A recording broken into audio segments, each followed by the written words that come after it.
میں ہمارے تمام سے اپیل کر رہا ہوں اس کو کامیاب کریے. آپ سے بھی اپیل کر رہا ہوں کہ ہم کو ایک لمبی لڑائی لڑنا ہے جمہوریت میں. قانونی لڑائی لڑ رہے ہمارے وکیل. اللہ ہمارے وکلا کو سلامت رکھے, اللہ ان کو اور ہمت دے, اور اللہ ہم کو ہمت دے, اللہ ہمارے ایمان کو سلامت رکھے. یاد رکھو مسلمانوں, بغیر ایمان کے ہم ایک زندہ لاش کی طرح ہیں. بغیر مسجدوں کے ہم کچھ نہیں ہیں. بغیر جائیدادوں کے جس کا مالک اللہ اگر کوئی اور قبضہ کر لے گا تو ہم کیا جواب دیں گے رب کائنات کے سامنے. تھوڑی تکلیف اٹھانا پڑے گا. آج مغرب کی نماز پڑھتے وقت اس چادر کے نیچے کنکر ہمارے گھٹنوں کو چبا رہے تھے, اور ہم امید کر رہے تھے کہ امام صاحب جلدی نماز ختم کر لیں گے. آدھے منٹ کے لیے سوچو کہ 50,000 فلسطینی شہید ہو گئے میرے بھائی, 11 لاکھ بے گھر ہو گئے, 15,000 بچے مارے گئے, 18-17 ہزار کے قریب خواتین شہید ہو گئی ہیں. مگر ان کا جذبہ دیکھو, وہ کہہ رہے ہیں کہ ہم مرنے کو تیار ہیں مگر اپنے ایمان کا سودا کرنے کے لیے تیار نہیں. تو بھارت کے لوگوں تم کو مظلوموں سے آواز آ رہی ہے کہ حق کی کامیابی کے لیے, باطل کو شکست دینے کے لیے ہم 75 سال سے اپنی نسلوں کو قربان کر دیے.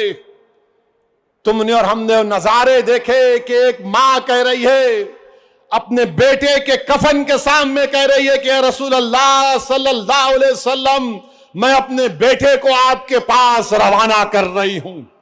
ہم ایک باپ کو سن رہے ہیں بولتے ہوئے اپنے بیٹے کے لاش کے سامنے کہ یا رسول اللہ صلی اللہ علیہ وسلم, جو دنیا خاموش بیٹھی ہوئی ہے آپ ان کی شفا نہیں کریں گے اچر کے میدان میں. میرے عزیز دوستوں اور بزرگوں, ہم کو صرف پرامن احتجاج کرنا ہے تاکہ ہم آنے والی نسلوں کو بتا سکیں کہ 2025 میں ایسے بھی نوجوان اور بزرگ اور خواتین تھے جنہوں نے وقت کے فرعون کے سامنے جھکنے کی تو بات تو چھوڑو, انہوں نے اس کی تکالیف پر اف بھی نہیں کہا. ہم جمہوری طریقے سے لڑیں گے. ہمارے کسان بھائیوں نے ہم کو راستہ بتایا, قانون کو واپس لینا پڑے گا. جیسا کہ مسلم پرسنل لا بورڈ کا نعرہ ہے, دیش بچاؤ, سنویدھان بچاؤ, وقت بچاؤ.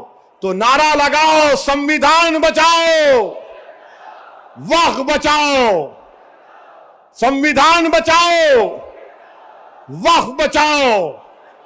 آپ ساتھ ہیں نا ہمارے انشاءاللہ تعالی.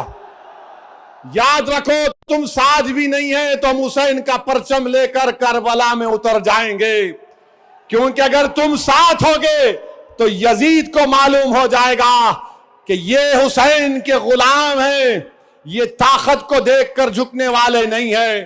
تو میرے عزیز دوستوں اور بزرگوں, پرامن طریقے سے اپنے اپنے گھر کو روانہ ہوئیے, جھنڈے مت لہرائیے. اب نعرے لگانے کا یہاں پہ وقت ختم ہو چکا ہے. پرامن طریقے سے اپنے گھروں کو جائیے.